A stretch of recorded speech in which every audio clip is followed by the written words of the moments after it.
사랑하는 여러분, 지난밤도 편안히 주무셨습니까? 목요일 새 아침을 맞이합니다. 오늘도 주님과 함께 새벽 예배를 통하여 새 하루를 여시는 여러분 모두의 주님의 평안과 소망이 가득하시기를 바랍니다.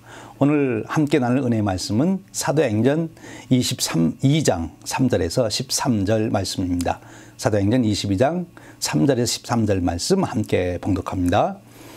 나는 유대인으로 길르기아 다소에서 났고 이 성에서 자라 가마리알의 문화에서 우리 조상들의 율법에 엄한 교훈을 받았고 오늘 너희 모든 사람처럼 하나님께 대하여 열심히 있는 자라. 내가 이 돌을 박해하여 사람을 죽이기까지 하고 남녀를 결박하여 옥에 넘겼노니 이에 대제사장과 모든 장로들이 내 증인이라.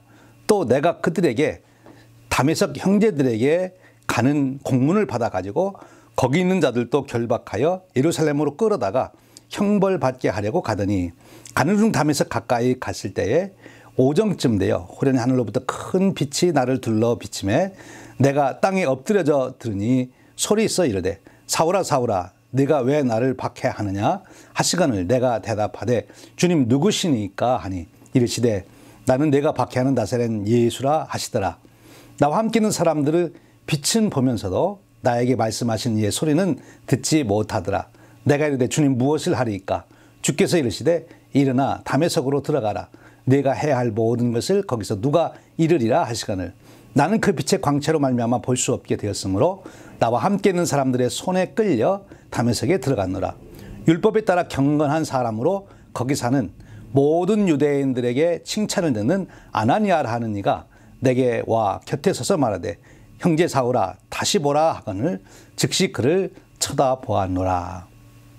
이 말씀은 살아계신 하나님께서 사랑하는 자녀들 우리들에게 주시는 은혜의 말씀입니다. 바울의 3차 선교 여행이 끝났습니다. 그러니까 예루살렘에 입성하게 된 것이죠. 근데 그가 예루살렘에 입성하기 전부터 이미 예견했던 대로 그는 예루살렘에 올라와서 큰 핍박을 받게 됩니다. 아시아에서 온 유대인들이 무리들을 선동해서 바울을 고소하고 바울을 죽이라 이렇게 외치면서 핍박했기 때문에 사실 바울은 붙잡혀서 심하게 폭행을 당했고 이제 죽을 고비를 넘기게 되었습니다. 오늘 우리가 읽은 본문 말씀은 이렇게 성난 유대인 군중들을 향하여 사도 바울이 연설을 하는 설교를 하는 그런 내용, 자기 간증을 하는 내용이 담겨 있습니다. 이 내용 중에 우리가 꼭 깊이 생각해야 될 아주 중요한 교훈들이 담겨 있습니다. 먼저 사도 바울은 자기 자신을 유대인들에게 소개합니다.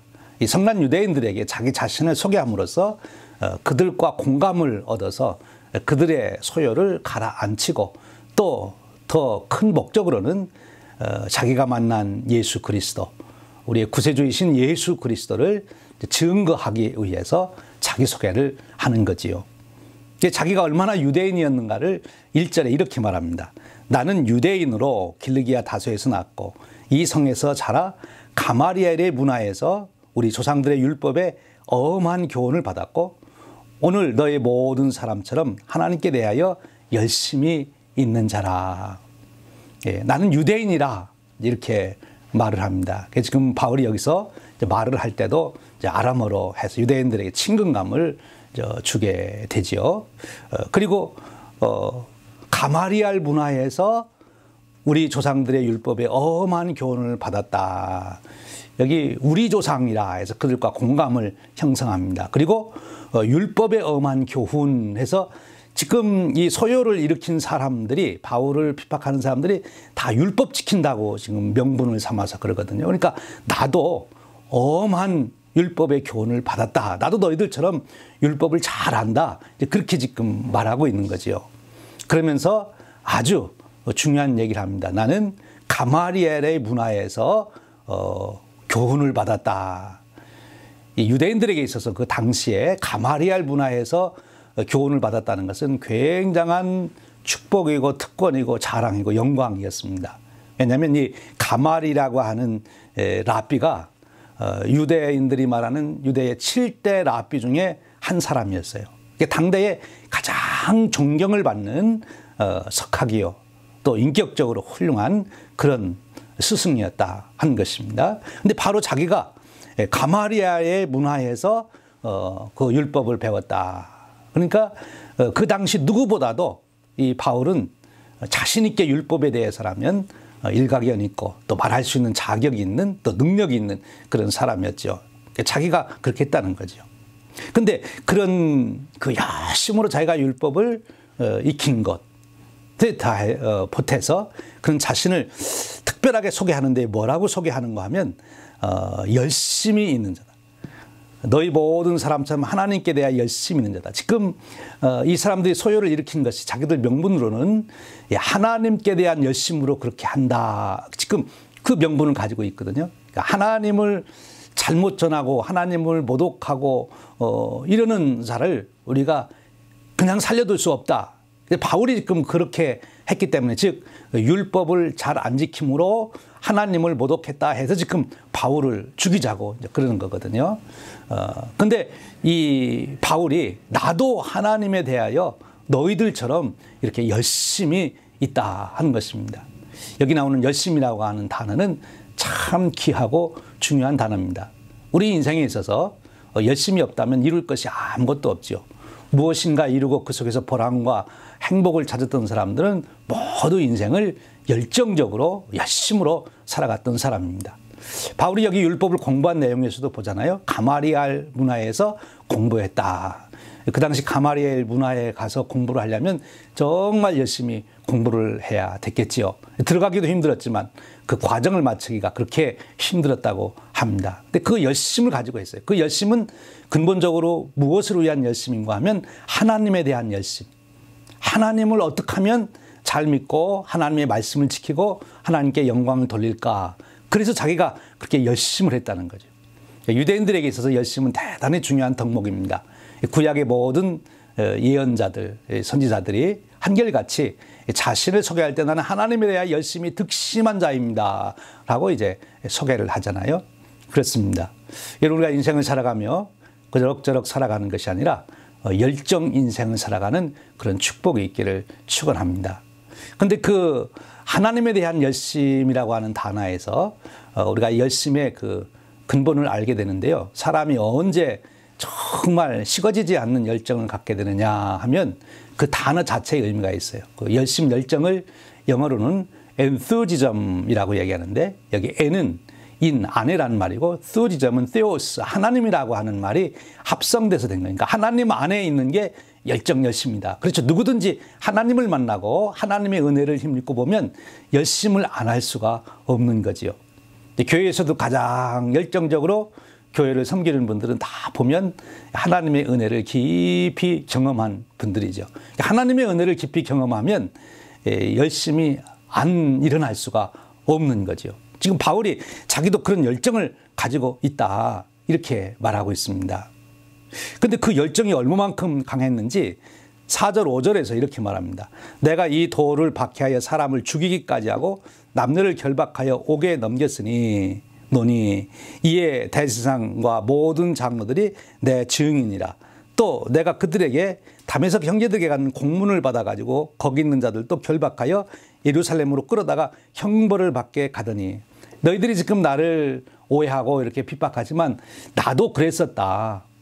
그래서 나는 예수 그리스도를 믿는 사람들을 잡아 죽이기까지 내가 열심을 내었고 다메섹까지 가서 그런 사람들을 잡아와 벌을 주려고 지금 대제사장들에게 허락을 맡아가지고 가기까지 그렇게 내가 열심을 다했다. 나도 그랬다. 나도 너희들처럼 이 몰랐을 때는 이 핍박하는데 나도 가장 열정을 낸 사람이다. 이렇게 이제 표현하는 거지요. 사실 바울이 두고두고 그 서신서에 보면 자기가 정말 죄인 중에 괴수라 이렇게 이제 표현하는 것이 있는데 아마 바울이 가마리엘 문화에서 율법을 배운 사람이 그 당시 율법적으로 보면 무슨 죄를 졌겠습니까? 아마 유대인 중에 가장 의롭다, 깨끗하다 하면 바울을 들을 수 있겠죠. 그런데 바울에게는 다른 잣대가 있었죠. 그게 뭔가면 자기가 예수 믿는 자들을 박해한 것이었습니다. 아마 그것이 두고두고 생각이 나서 나는 죄인 중에 괴수다 이렇게 아마 표현한 줄로 압니다. 예수님을 박해했던 것이 예수 믿는 사람들을 괴롭혔던 것이 그렇게 이제 마음의 부담이 된 거지요. 은혜지요. 그래서 그는 더 열심을 또 내기도 했습니다만, 그렇게 자기가 열심을 했다는 거예요. 오늘 여기 바울의 이야기를 들으면서 우리는 열심이 참 좋은 것이지만 열심히 축복이 되려면 반드시 거기 동반되는 것이 있어야 되는구나 하는 것을 우리가 깨닫게 됩니다. 그러니까 열심이 잘못되면 열심이 없는 것보다 더 큰 화를 가져온다는 거죠. 열심이 없으면 잘못된 길로 가도 자기 혼자 망하고 마는데, 열심이 있는 사람들은 자기만 망하는 것이 아니라 남까지 망하게 하는, 아주 큰 게 하는 사람들은 나라까지 망하게 하는 그런 죄를 범하잖아요. 그러니까 이 열심이라고 하는 것이 참 귀중한 것인데, 정말 칼날과 같아서 잘 쓰면 정말 귀한 것인데 잘못 쓰면 자신도 해야 하고 남도 해야 하는, 인생을 망치는 그런 것이 될 수 있다는 거예요. 그러니까 열심을 갖되 바른 열심을 가져야 된다 하는 것을 우리가 알게 됩니다. 오늘 여기 사도 바울이 대단한 열심을 가졌습니다만, 처음에는 그가 잘못된 열심을 가짐으로 정말 하나님을 위한다고 하면서도 하나님을 가장 괴롭게 하는 그런 자가 되었던 것을 고백한 거지요.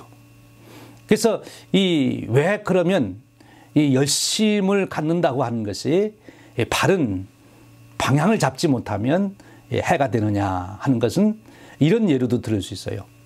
구약 성경에 보면 이스라엘 백성들이 특별히 열심 내는 것 중에 하나가 성전을 지키는 거였습니다. 성전을 솔로몬이 건축한 후에 그들이 성전에 대한 특별한 열정을 가지고 그들이 있었지요. 성전에서 예배를 드림으로 그들은 하나님께 예배를 잘 드리는 축복을 누리기도 했어요. 그런데 이 성전이라고 하는 예배 드리는 수단인데, 그것은, 그러니까 성전은 예배의 대상이 아니고 예배의 수단입니다. 예배의 대상은 하나님이시고, 그리고 본질은 제사, 예배를 드리는 거예요. 성전은 그 예배를 정말 하나님께 잘 드리기 위해서 그렇게 건축을 해 놓은 거죠. 그런데 역사가 지나면서 이 수단이 목적으로 바뀌었어요. 그래서 하나님보다 성전 그 자체, 예배 드리는 것, 제사 드리는 것보다 그 성전 자체가 더 중요하게 여겨지는 왜곡이지요. 그렇게 되니까 잘못된 열심이 되는 거예요. 결국은 어떻게 됩니까? 이제 바벨론에 의해서 유다가 멸망을 당하면서 성전이 다 무너지게 되니까 그들은 성전이 없으면 예배를 못 드리는 줄 알고 예배를 안 드립니다. 여러분, 성전이 없다고 하나님께 예배를 못 드립니까? 옛날 광야에서는 해막에서도 다 드렸고, 또 아예 해막이 없는 중에도 아브라함도 이삭도 다 예배를 드렸잖아요. 예배를 드릴 수 있어요. 그리고 예배 자체가 이제 중요한 것이죠. 근데 잘못된 열심, 성전에 대한 잘못된 열심 때문에 그들은 본질을 잊어버리는 것, 그런 오류를 범하게 되죠. 근데 그거를 잘 극복했던 사람이 있죠. 바로 다니엘이라고 하는 사람입니다. 그는 성전이 무너졌음에도 불구하고 하나님께 예배드리는, 예배의 대상을 잊어버리지 않았고 하나님께 예배하는 것을 안 잊어버렸어요. 그래서 그가 자기 집 위층에 올라가서 예루살렘을 향해 창문을 열어놓고 하루에 3번씩 하나님 앞에 예배하는, 기도하는 그런 예배자가 되잖아요. 하나님이 그 예배를 받으신 거죠. 이게 중요한 것입니다. 우리가 열심을 내되 그 방향이 중요하다는 거예요. 내가 무엇을 위한 열심인가. 근데 여러분, 이 방향, 무엇을 위하여 열심을 내야 될까 하는 것을 깨달아야 되는데, 오늘 사도 바울의 삶을, 간증을 통해서 보면 사도 바울이 큰 충격을 받는 거죠. 그러니까 우리가 어떤 일에 딱 매여 있다가 그거에서 깨어나서 패러다임 시프트가 되고 의식의 전환이 이루어지려면 이 충격을 받아야 되는 것입니다. 지금 바울은 다메섹으로 가다가 이제 예수님을 만나서 충격을 받는 거죠. 자기가 그렇게 박해하던 그 예수님, 그분이 살아계신 하나님 아들이심을 그가 이제 경험하는 것 아닙니까? 그 놀라운 사건을 통해서 바울의 인식 전환이 일어나게 되는 거죠. 그래서 이제 그가 열심을 바르게 쓸 수 있는 그 길을 찾은 거예요. 여러분, 그렇습니다. 우리 인생이 열심으로 살아가야 되는데, 우리가 하나님을 만나기 전에, 예수 그리스도를 만나기 전에는 우리의 열심이 다 왜곡될 수 있다는 거죠. 사도 바울처럼 예수님을 만나고 갖는 그 인생의 열정, 그것이 진정한 열정이에요. 여러분, 우리가 열심히 달리기만 하면 좋은 게 아니라 방향이 잘못되면 빨리 멀리 열심히 달려갈수록 더 멀어지게 되는 겁니다. 오늘 새날을 맞이하시는 저와 여러분들에게 하나님을 만나는, 예수님을 만나는 그 사건 속에서 끊임없이 우리 인생의 목적을 우리가 살펴보고 내가 해야 하는 일에 대한 사명을 살펴봄으로써 우리의 열정이 방향을 잃지 않는, 우리의 열심이 목적을 잃지 않는 그런 축복이 있으시기를 축원합니다. 열심은 참으로 귀한 것입니다. 거기에 방향이 바로 되고 목적이 바로 되면 그 열심은 자신만이 아니라 함께 살아가는 모든 사람들에게 축복이 될 수 있습니다. 사랑하는 여러분, 오늘 본문에 소개되는 우리 바울처럼 바른 목적, 방향을 찾아서 우리의 열정이 하나님께 영광이 되고 우리 자신과 함께 살아가는 모든 분들에게 축복이 되는 그런 은혜가 있으시기를 주님의 이름으로 축원드립니다. 우리 함께 기도하겠습니다. 하나님 아버지, 감사합니다. 오늘 또 새날을 주시되 우리의 삶을 돌이켜보고 점검할 수 있도록 바울의 이야기를 통해서 깨우쳐 주시니 감사합니다. 오늘 또 우리가 열심히 살게 하시옵소서. 열정 있는 인생이 되어 성취자가 되게 하여 주시옵소서. 하오나 더 중요한 하나님을 향한 열심, 하나님의 거룩한 사역을 위한 그 목적을 위한 열정이 우리 안에 있도록 축복해 주시기 원합니다. 방향을 잃지 않게 하시고 목적을 잃지 않게 하시고 성령님 오셔서 끊임없이 이것을 일깨워 주시옵소서. 오늘 또 하나님 부르심에 합당한 삶의 열정으로 달려가는 인생 되도록 은혜 베풀어 주시옵소서. 우리 주님 예수 그리스도의 이름으로 기도하옵나이다. 아멘. 여러분, 오늘 또 있는 자리에서 우리 10분 이상씩 꼭 기도해 주시고요. 우리 100주년 성업, 하나님의 꿈을 담은 성업이 되게 해 주시옵소서. 우리 8가지 성업으로 해서 꼭 기도해 주시기를 부탁드립니다. 오늘 또 주님 안에서 평안 얻으시고 승리하시기를 바랍니다.